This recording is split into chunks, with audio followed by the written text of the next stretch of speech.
is Bean to Barstool, a podcast that looks at the intersections of craft beer and craft chocolate. My name is David Nilsson. I'm a professional beer writer and an advanced cicerone, and the creator and host of this show.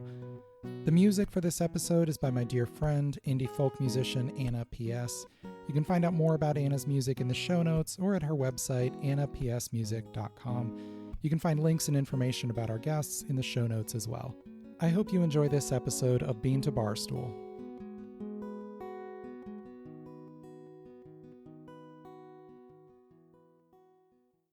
Today, I'm thrilled to share with you our first guest episode of Bean to Barstool, hosted by friend of the show, Luke Owen Smith.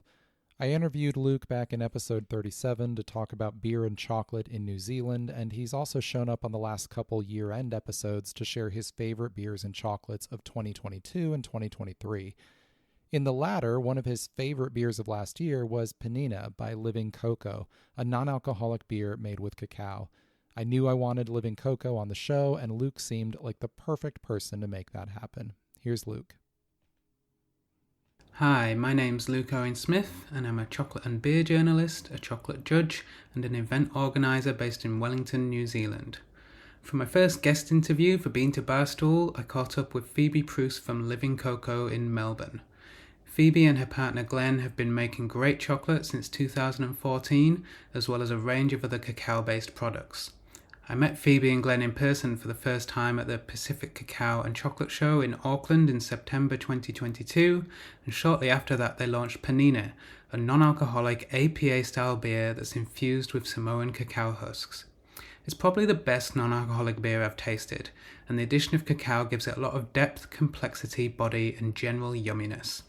It was great to learn more about Phoebe's story and her holistic approach to business, chocolate, and now beer. I hope you enjoy our chat. Hi, Phoebe. Thanks for taking the time for this interview. Thank you for having me, Luke. So tell us a little bit about what exactly Living Koko is. Okay, Living Koko has many different levels to it or dimensions. It is a cacao manufacturing space based in Melbourne that make bean-to-bar chocolate, but we're also zero waste. So that means for us using all components of the bean. And we've branched out into drinking cacao husk tea, and a skincare range using some of our byproducts. We work very closely with our farmers in Samoa. So I grew up on cacao plantations in Samoa, and my family have been in cacao we did the research the other day, 180 years documented. Wow. Yeah. Yeah. So it's a lot of time, a lot of knowledge there, and a lot of deep relationships, intergenerational relationships that Living Koko has been able to, I guess, reconnect with. We work with over 400 domestic plot farmers in Samoa, and for us, food sovereignty and just making sure our farmers are being supported is one of our number one priorities, as well as making great chocolate and cacao products.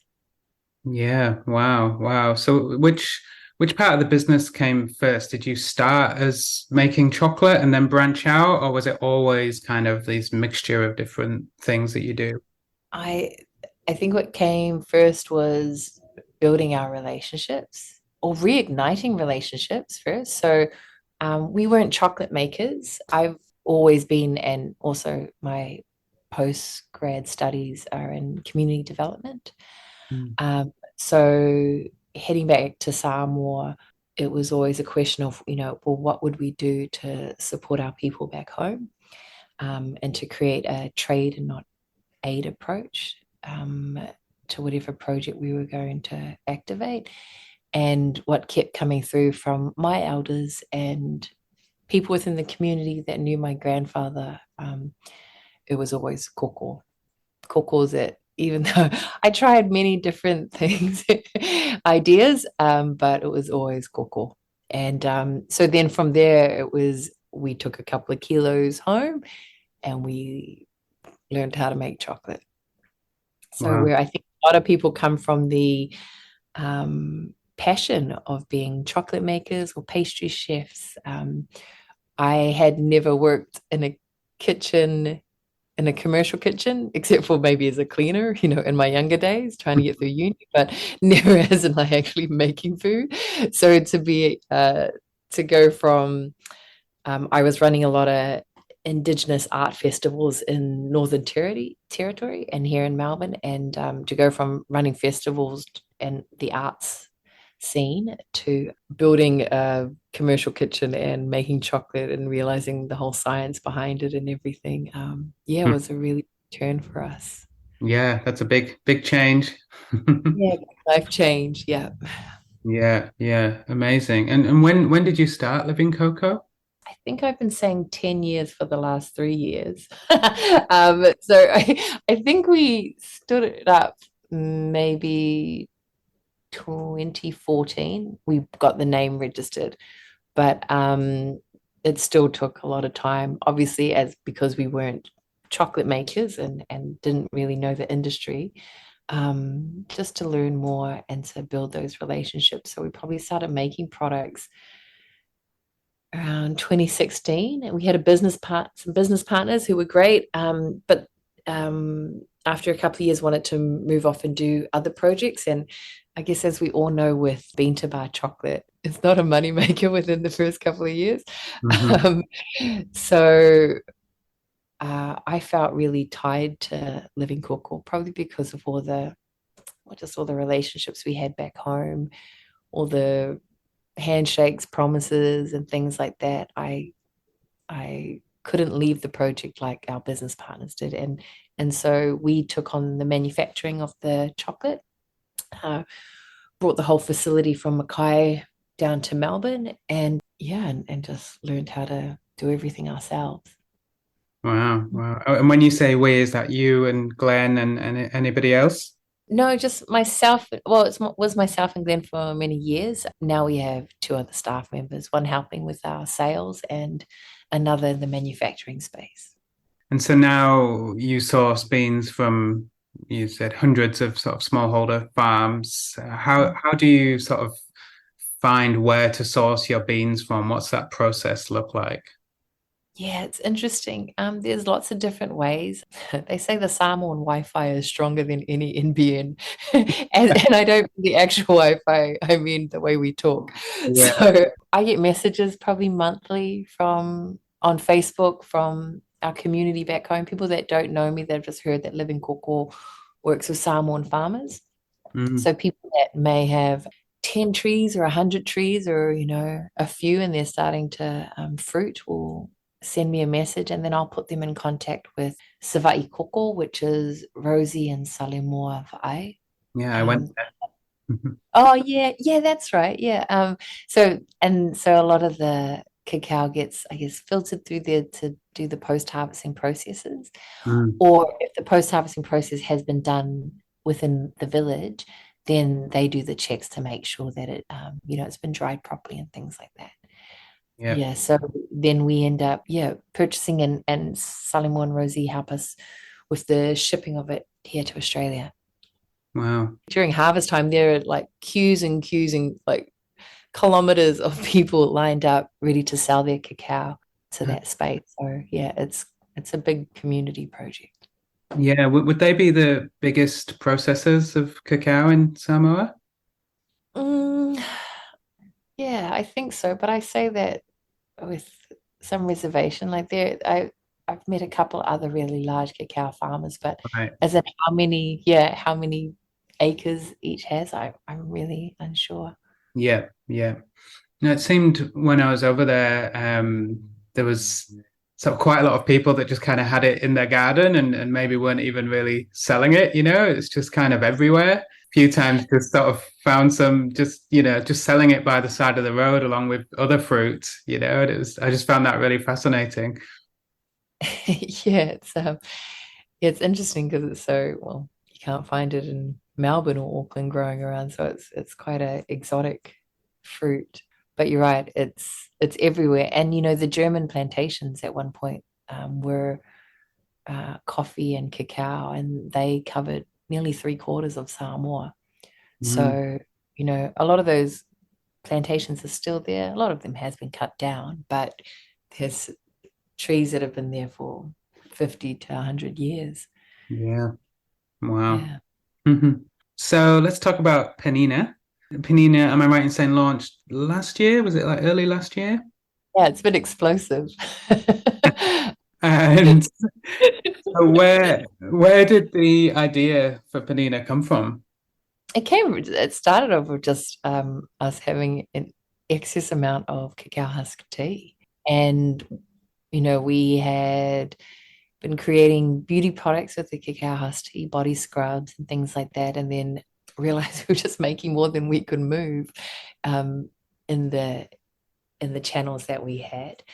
So I started calling around brewers, distilleries for whiskey or things like that to see if they were interested in collaborating. And Brewery Cola, which is a brewery in Ocean Grove, owned by this lovely Fijian guy, Chilla. He was keen to try it. So the first beer he made was an alcoholic beer, but because living Koko is about wellness and supporting your system and things like that, that we moved to a non-alcoholic beer. Well, it seems like good timing for that. With non-alcoholic beers have really boomed in the past couple of years. We'll be right back. Hey everyone, Final Gravity Issue 5 is now available in the shop on beantobarstool.com. This 5th issue of our zine telling personal, human-centered stories from the world of beer is full of great articles. Bano Segudu tells the story of the South African beer style Umkombothi, poignantly explaining its role in her culture and the importance in her family's celebrations and milestones.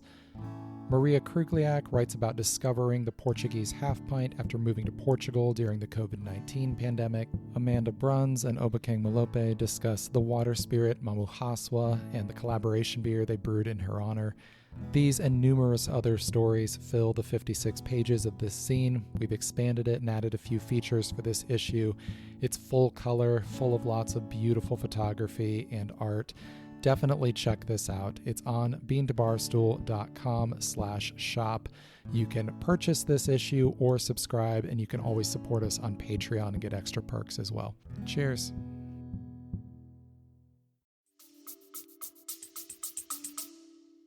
Yeah, there's a whole generation of people that are coming up that don't want to drink. And, we sell quite a bit to expecting mothers that are breastfeeding, and also recovering alcoholics or people trying to get off the alcohol. Yeah. Yeah. It's a really interesting market. Yeah. And so it's just husks used in the beer, no nibs. No, there's no nibs. And it's a blend of two different husk roasts. So because we make our traditional drinking cacao called Koko Samoa, we make that here as well. The Penina beer is a blend of the Koko Samoa shells as well as the our normal roast Right. profile. Okay. And is the Koko Samoa, is that more a heavier roast? Yeah, it's they're cooked until they're black. So it's a very dark. It's the darkest roast you can get, I guess. And it has a very smoky flavor. Did you try some in Samoa? Yes, I did. Had some, and I had Good. some. Yeah, I had a really good one actually. There's like a cafe in Appia. Is it like Milano or Yeah, something? Milano's. Yeah. Yeah, I had one there that was actually like probably the best Coco Samoa I've had. It was kind of a fancier version, but it was really nice. And then I tasted a few when we were at the Pacific Cacao and Chocolate Show in Auckland because we had that Yeah, competition. that's right. Yeah. But no, I enjoy it when it's done well, for sure. Yeah. Yeah. I know what you mean. So did you have to do quite a lot of different testing with recipes for the beer? Like were there a few different styles tested? Yeah, there was a few different styles and different hops used. We really wanted something that was going to bring out some tropical flavors. So the mix that was then chosen was one that brought out, hints of mango and papaya. We thought that would not only complement the cacao, but also just, I guess, bring more of a taste of home. Yeah. Interesting. So you're kind of using the flavor notes. I assume those notes are coming more from the hops, but then they're Yes. like flavors of things that would grow alongside cocoa. So that's interesting. Yeah. That's so cool. Do you know which hops are in it? Oh, I'm so sorry. I don't know off the top of No, my that's head. all Find out. I can find out for the caption. right. That's all good. That's all good. How has the beer been received, would you say? Mm. Yeah, it's been received really well. I think one of the challenges, because we're not fully manufacturing it ourselves, Mm, is just getting the price right, and getting costs down. It feels like every year in Australia there's a new tax or a new levy that's implemented onto small businesses, which, yeah. our prices in different ways. And we now also have to add a certain amount of cents per can for recycling. Mm, Yeah, even though we pay for recycling through our rates. Um, but yeah, the pricing is probably just the hardest thing. And I think, for non-alcoholic beer, when the bigger companies are doing it, it's easier for them to get their price down because they're doing it in such huge bulk amounts. mm. Um, we're just about to release Panina on Dan Murphy's online shop, which will be great publicity for us and also for the movement of the beer. But yeah, it's been really well received. We do a lot of we started to create something called the Koko Kalapu integrity bar. Koko just meaning cacao and Kalapu means club. In Tonga, they have kalapus where the men come together and they drink the kava. And the Koko Kalapu is a non-alcoholic bar that we set up at different council functions, family festivals, non-alcoholic festivals, and also some of our own cultural festivals like the celebration of Waitangi Day that's here, and like Pacific events, and that's had a really great. We've been really welcomed in those spaces, and to share non-alcoholic beer, especially with our Pacific Island community, has been something different for people to try, and been really welcome too. Wow, that's so cool. I feel like with panino, it's probably something that to people who don't know it, it might sound a bit unusual, like a cacao husk non-alcoholic beer. But I feel like as soon as people taste it, I feel it would be very popular. Like it's very different to other non-alcoholic beers, and for me, it's just got a lot more depth because of the husks, and yeah, it's a very different thing to anything else that's out there, I'd say.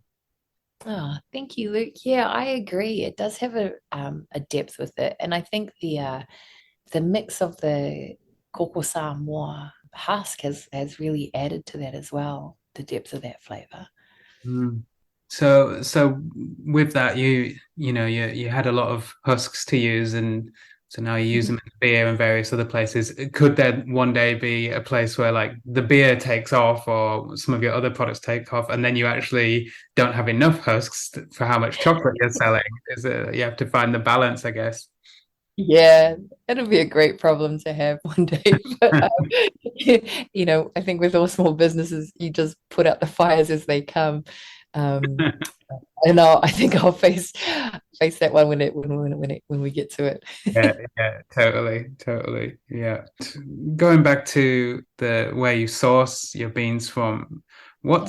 what's life like for a cacao farmer in Samoa? Like someone who's actually a farmer rather than just a few trees in the garden.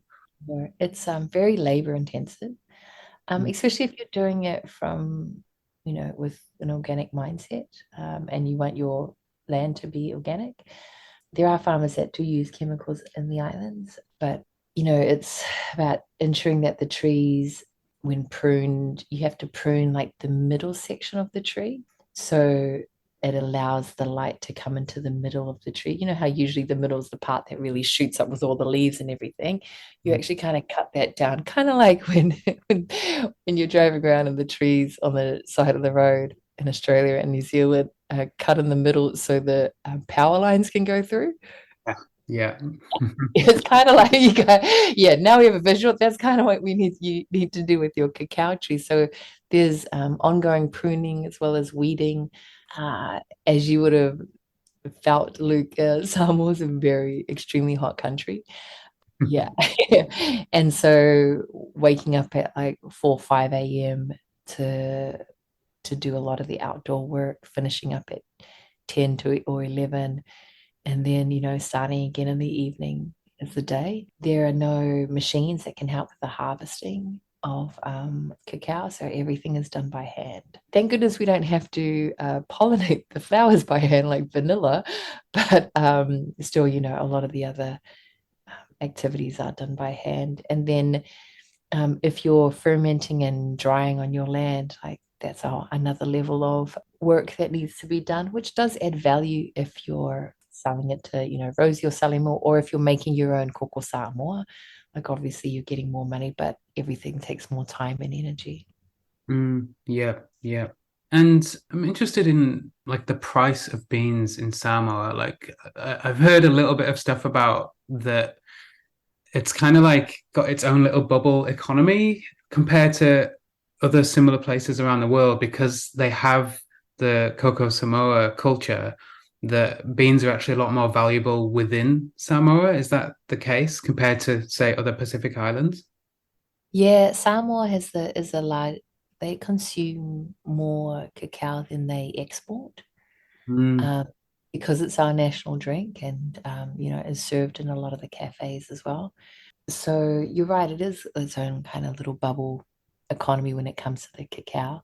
The price is dictated by the farmers.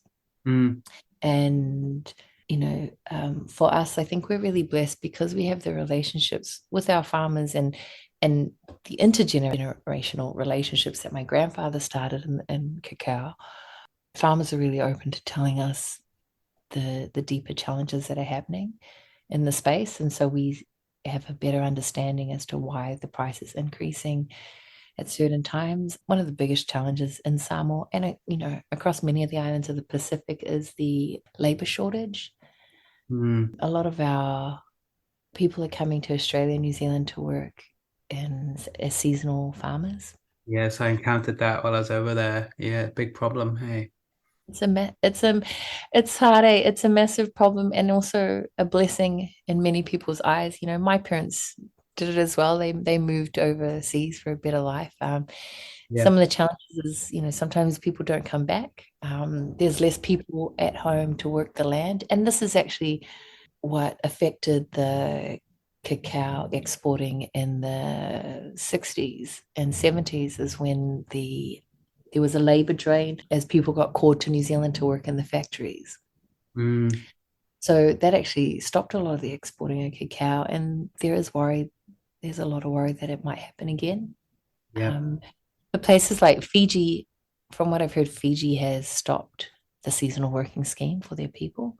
Right. They were recognizing the challenges that were happening within Fiji for the Fijian economy, and also just the way a lot of the seasonal workers were being treated overseas. Mm, yeah. It's also such a family orientated culture over there, like even more so than here. And it was sad, there are certainly positive stories, but we definitely saw some quite sad stories of, suddenly the man of the house is missing and it's not it's not what people are used to and it causes some problems.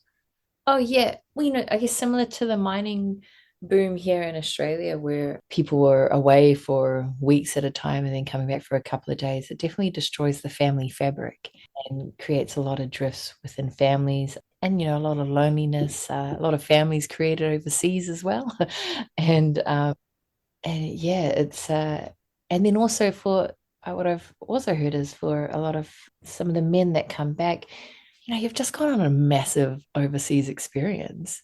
Mm, Like you think back on, some of our big OE life-changing experiences and coming back to like Auckland felt small after going to London. You can imagine how small Samoa would feel after a massive 3 year on and off trip overseas. You've experienced a different way of being, and you can start to miss that kind of community and being around that space.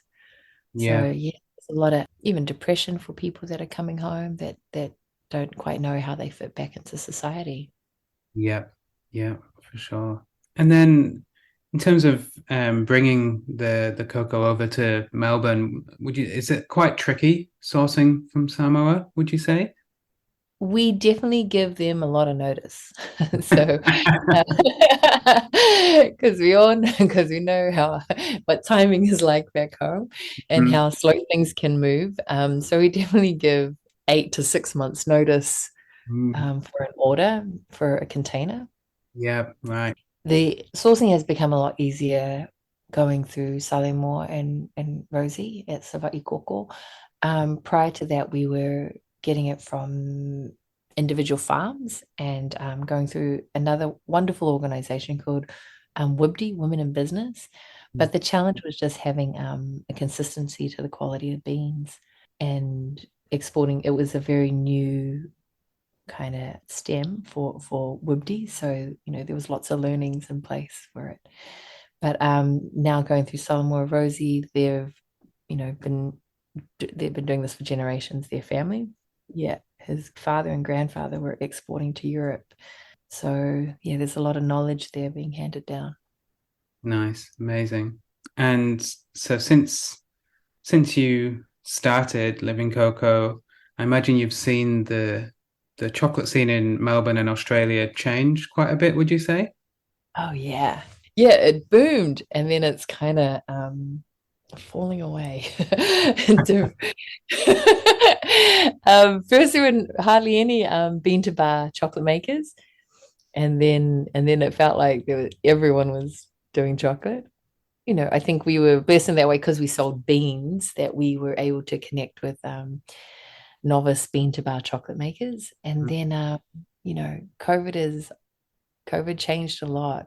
A lot of businesses grew and a lot of businesses disappeared. And I think we're still really feeling the effects of it.